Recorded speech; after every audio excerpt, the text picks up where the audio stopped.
So today, I have the honor of introducing you to Senator Chris Birch. He represents an area on the hillside that's right next to my district. So I wanted you to have the opportunity to meet him and hear a little bit about him. Well, Senator Birch, thanks so much for stopping in and visiting with me. So tell me about your district. Where do you represent?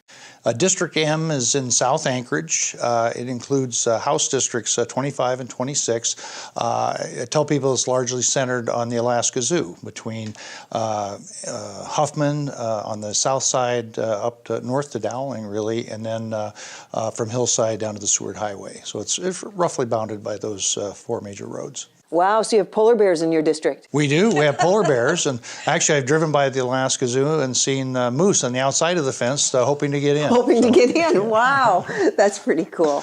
You've been in Alaska a really long time. Tell me a little bit about your family. Well, we started in Alaska with my father, who was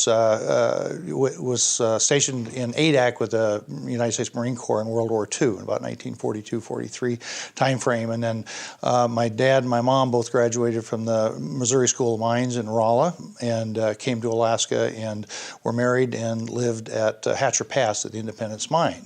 The year I was born in 1950, which is an operating gold mine. So we've been there, and then we were up in the Chandalar mining district in the late 50s, and we mined up there gold prospect and on Chandalar Lake, and actually Ed Ween was our weekly mail plane coming out of either Bettles or Fort Yukon. So it was always a big day on mail day. So, yeah. Wow, that is a pretty awesome history.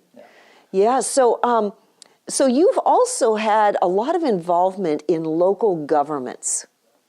You know, I have. I got involved in Fairbanks. We lived in Fairbanks for about 25 years. My wife and I have been married for 40 years, but we met and had our two children in Fairbanks.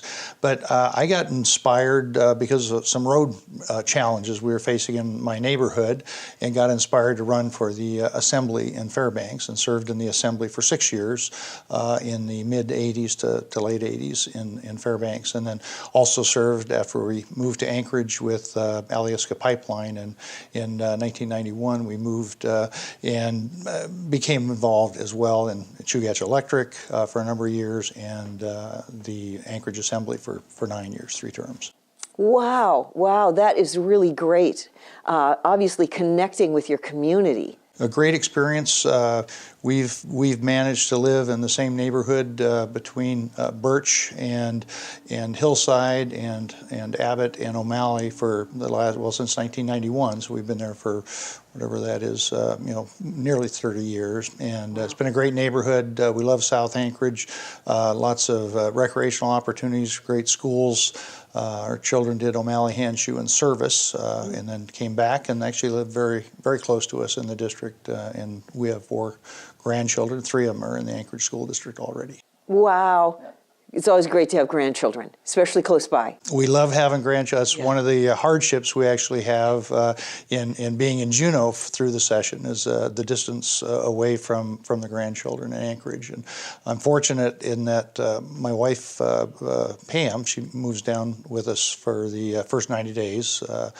She and our dog Otto, so we kind of make a family adventure out of it. And she's only good for 90 days. If we can't get her done in 90 days, she goes home. So. Yes. So what inspired you to run for the legislature?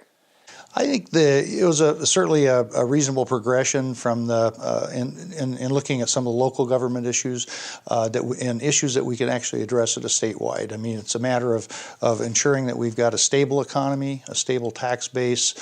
We have the kind of state that we want to live in as far as not only jobs and opportunity, but also public safety. So there's kind of a wide range of issues that we're able to deal with at the state level that are really unreachable locally. A prime example last year was the transportation network companies, Uber and the Lyft, which really, it suffered from a balkanization of the state, where every little, small community wants to have a different way of doing things, and it's really pretty tough to run an Uber or a Lyft operation or that type of operation across city boundaries. And so those type of solutions really need to happen at a statewide level.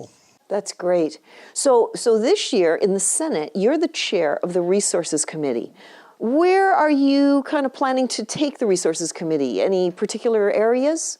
I think it's like it's kind of like medicine, above all, do no harm. And so I think from a practical standpoint, I think we've got a good, solid base of human capital. We've got a young population, a capable and solid population of talent, underemployed. We have a tremendous base of natural resources, oil, gas, and mineral resources. And I'm thrilled to have an opportunity with our Senate Resources and ultimately the House Resources Committees to work together with this administration to move our state forward, to make sure that we have realized our full potential as far as the opportunities that are going to be out there for our children and their children. Very good. Well, it's a great pleasure to work with you. I think you bring great assets to this job. So thanks very much for serving in the Senate. Thank you. And leading our Senate Resources Committee. Absolutely. Thank you, Senator.